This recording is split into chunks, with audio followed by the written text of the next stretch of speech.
Shock Monkey Radio is created by adults for entertainment purposes. The views and opinions expressed here do not reflect the sponsors or FXPG Public Radio. For additional information, refer to the U.S. Bill of Rights. Stand warned. We're going to the mailbag. Got some emails over the last couple weeks, so we're going to catch up on the mailbag. And if you want, you can email me at madman at fxbgpr.com. There it is on the screen for you. And I can feature you in a mailbag. I won't use your email address, generally speaking, unless you want me to. Don't ask me to promote your shit, because I'm not going to do that either. Anyway, so let's go to this first email.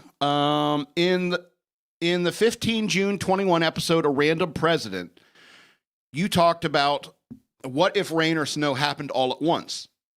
And if that happened on Earth, people would start running when the clouds darken. There would be air raid sirens shouting, "Seek shelter." There would even be emergency shelters built all over cities. Our history would be rife with stories of small towns being washed away in a sudden storm. People would get PTSD during thunderstorms. Plus, all religion and history would be way different. In the Bible, you would have verses like, "And lo, the skies did darken, and Eli sought shelter in a cave, where he got drunk, and his kids saw him naked." They go on to say, hell, maybe that's how Moses beat out those Egyptians. Red Sea reference. Duh. And lo, the skies did darken, and Eli sought shelter in a cave. Yeah, you're right. Well, we talked about how how the rain or snow just like all fell at once, or even the leaves, like all the leaves and all the trees just all fell at once. You could have like Jesus praying in the garden, and then all of a sudden, and lo, God answered the prayer. It's a sign. You're like Mac on the deck of the ship. Just give me a sign, Lord. I couldn't get the timing right. Yeah, you are correct, dear listener, watcher, viewer. You're correct. I guess I didn't think about that when I was writing that bit. I should have gone into a deeper dive on it, I suppose. Good point. Next email is, Madman, you ever want to do real news show? Madman, you ever want to do a real news show? No, not at all.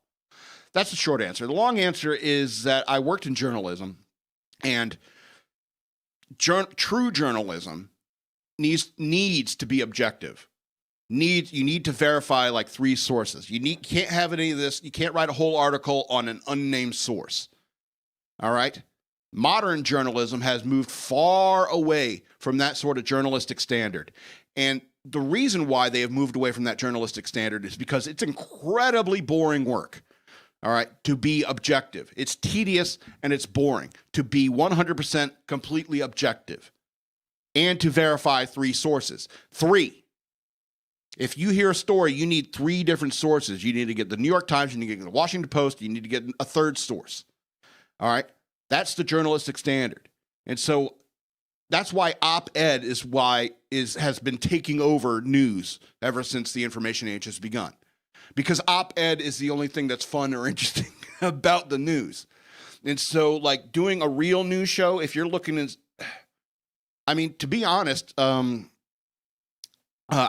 I think Tim Pool is probably the middle of the roadest person when it comes to getting your news. However, he's tedious and long-winded about certain subjects, and he just wakes up every day hating Republicans for some sort of vestigial reason.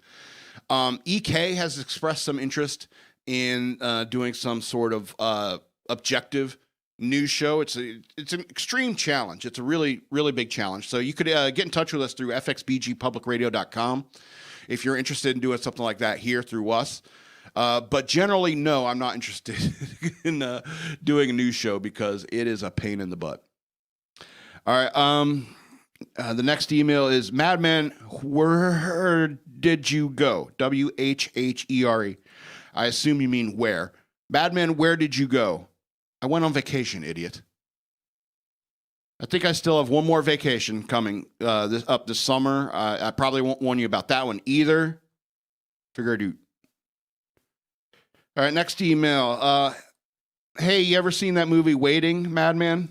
About working in a restaurant? Yes. Yes, I have. I've seen that movie. All right, next email. Did you ever finish Gavin McInnes's book, Madman?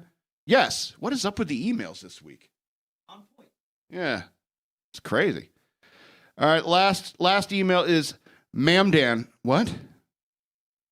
Mamdan, M-A-M-D-A-N. Somebody has dyslexia. Mamdan, have you seen Bo Burnham's new stuff? I'm worried about him. You know what? Me too. Me too. I don't know what's up with these emails, and perhaps I could patchwork all these questions into topics for a show sometime in the future. Anyway, if you want to be featured in the mailbag, just email me at madman@fxbgpr.com. Otherwise, I'll just continue talking to myself.